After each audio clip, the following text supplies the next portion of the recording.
Hey everybody. Um everyone knows that before the holidays or during the holidays, um the one of the best things to do is to have little appetizers and snacks around just to help while wrapping gifts or waiting to eat or just entertaining, having guests over.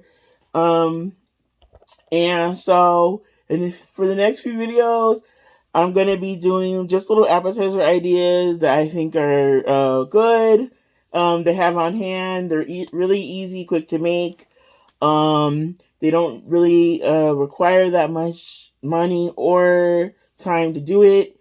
Only thing with this recipe I'm going to tell you is it can be a little messy on the part where you're mixing the sausage and the pancake mix. But other than that, it's really easy to make and it's really good. A lot of people liked it at my mom's when I made it the last time I was there.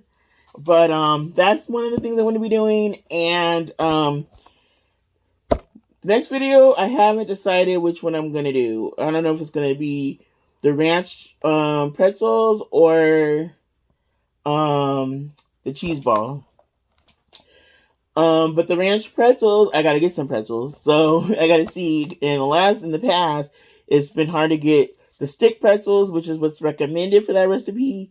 Around the holidays, I didn't think that far ahead with it, so I ended up myself personally doing the oyster crackers instead. Um, that time, but if I can get some, then I will definitely be doing those because those were a hit too. And I want to thank Tina for showing me how to do those years ago at her house. Me and Cheryl, we were all over there. And she was making oyster crackers, ranch crackers, ranch pretzels, and I didn't, and then bagging them. And I didn't even know anything. I probably had them before in the past, somewhere over the years, but I hadn't. They didn't really stuck out to me. And then when she was doing them, I was like, "Oh, that seems easy enough." And she showed me what to do, and then, you know, so that's a good one too. That's a really easy one. Okay, but today I'm going to be doing the sausage balls. Now I already pre-mixed everything because it's kind of a messy process doing that part anyway, and it's like, it's easier just to explain it. Real simple. All you need is about 2 3/4 cups of pancake mix. Some people do use biscuit mix, and some people just do it straight up with flour and all that. If you do the flour method, then you have to have a few other ingredients to make it all bind and everything. So, it's recommended in my opinion because I've done all of them except the biscuit version. I recommend just doing the pancake version, with pancake mix, just because pancake mix you usually have that around and it has all the stuff in it. Whoa, I'm sorry about that, you guys. Has everything in it already. You don't need to add baking powder. You don't need to add all those other things to make it happen, But to each their own. So yeah, pancake mix. You need cheese. I recommend cheddar cheese, extra sharp. Is my personal favorite or one of my personal favorites. But I'm also going to use this in it just to give it a little extra kick because this kind of tastes like, they say, Parmesan and cheddar mixed.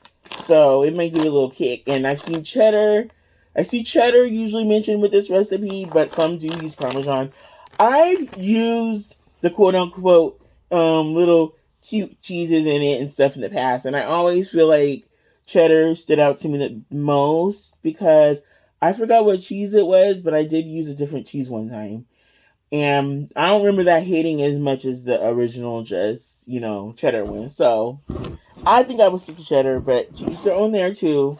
And sorry, you guys, it's kind of deflated now because I'm using it. You have to have 1 pound of pork sausage.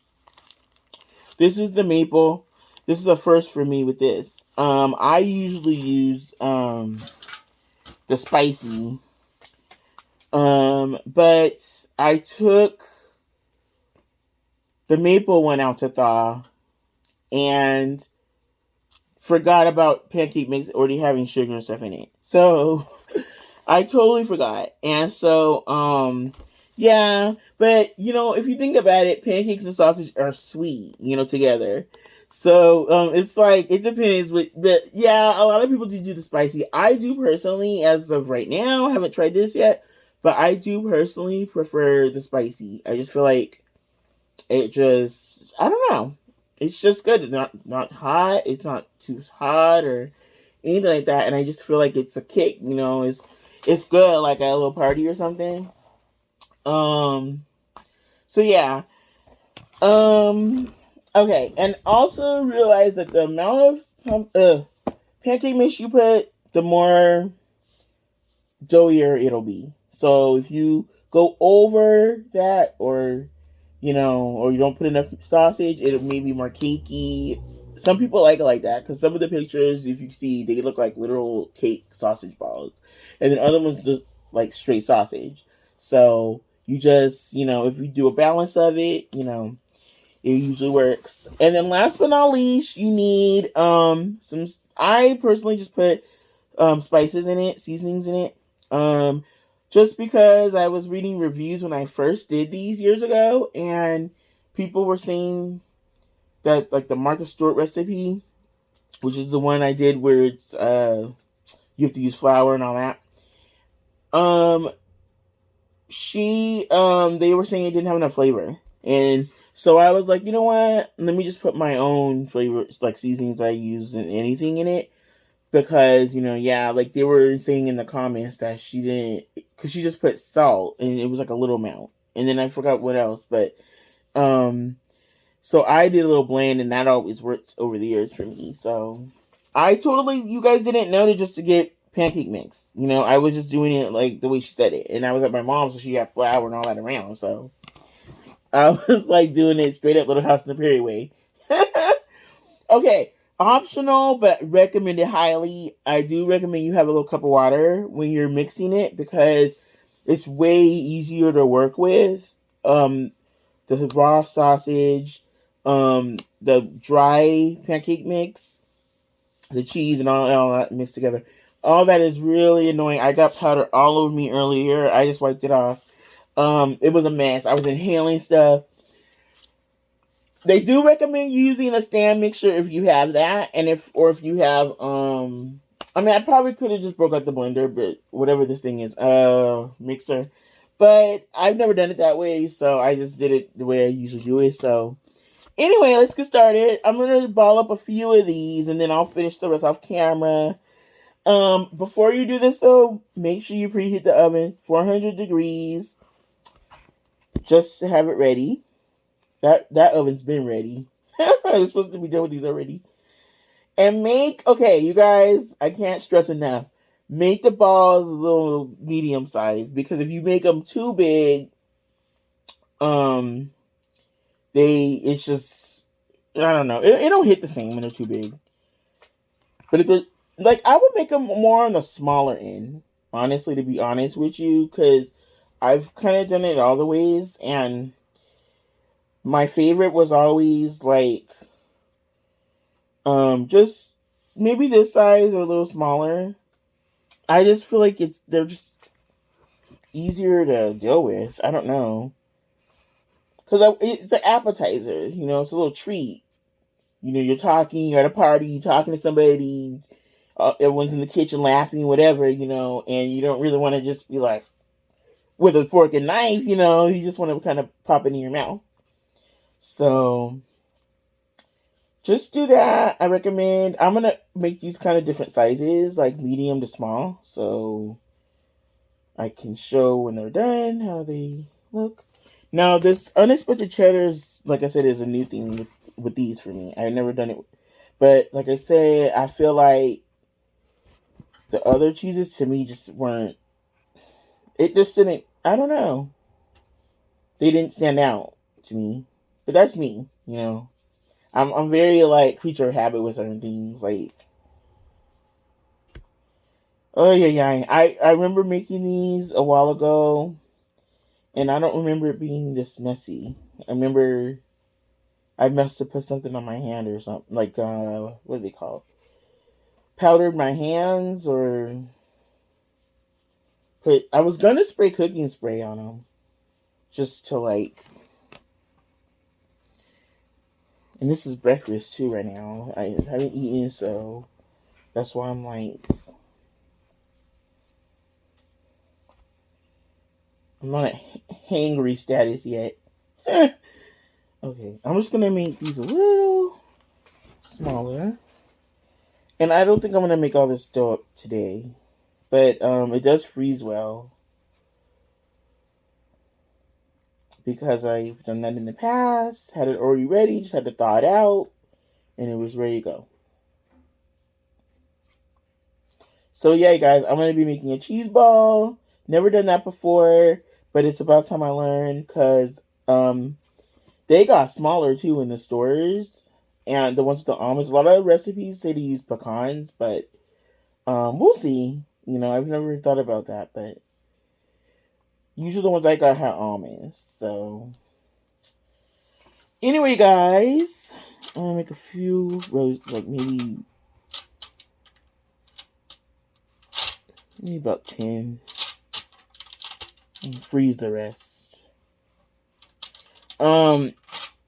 Winco used to have another brand, Jimmy Dean, in the roll, similar to the not Jimmy Dean, Farmer John. And I liked his spicy one better. But when I was at Winco when was that? Like a month ago? When I made that video there, y'all.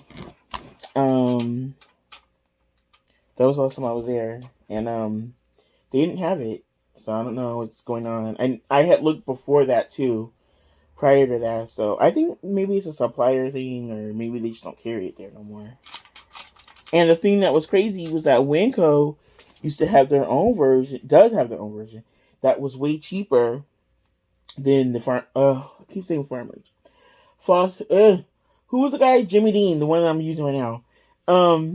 His was always more than everybody else's, so I never really got his. But his was actually the cheapest there that day. They were like $3 a roll. I mean, obviously, I'm thinking compared to Vaughn's prices and stuff, and they were, they were cheaper at Winco, only like less than $3. All right, you guys, I'm gonna put. But if you want to make up the whole batch of them, because I'm gonna show you in a minute, there's a lot of stuff left. But it's because I didn't look at the.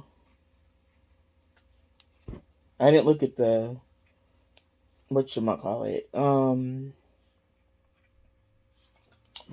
the amount she said, but it really depends on how big you make the balls. You can make so many like maybe this is probably 2 I want to say 2 to 3 dozen amount. But it does depend on the ball size of them, because if you make them, I made them relatively medium, so this might be about enough for 2 here. But yeah, if you make them smaller than this, like I'm gonna show you, you can get way more out of it. Okay, here these are, you guys. Sorry I can't get closer. I gotta rearrange them now. But yeah, I made them kind of, maybe not golf ball size, but close. And I didn't really get them into the ball shape. I gotta look it up, how to what to do to my hands when I make the rest. I could have swore there was a way to do it where they just get into ball shape, and it's way more. From in the past, I remember doing it that way. And look how much I have left. So yeah, I'm gonna freeze the rest of this. But even if I wanted to make it all up right now, they say you can reheat them and do all that. I just prefer to like leave it in a mixed form and then do it like that, just because I think I have done that before with the making them and thawing them out. And I mean, I guess if they're cooked, it is pretty good because it's just like you're heating up whatever, you're heating up any kind of breakfast food. But you know, anyway, guys, I will talk to you guys later. I'm sorry, I gotta go wash my hands and put these in the oven. Put them in the oven, 400 degrees, 15 to 20 minutes, just basically till they're brown. All right, you guys, I will show the finished product. Talk to you guys later. Bye. I'm gonna see how I turn this off without touching my phone.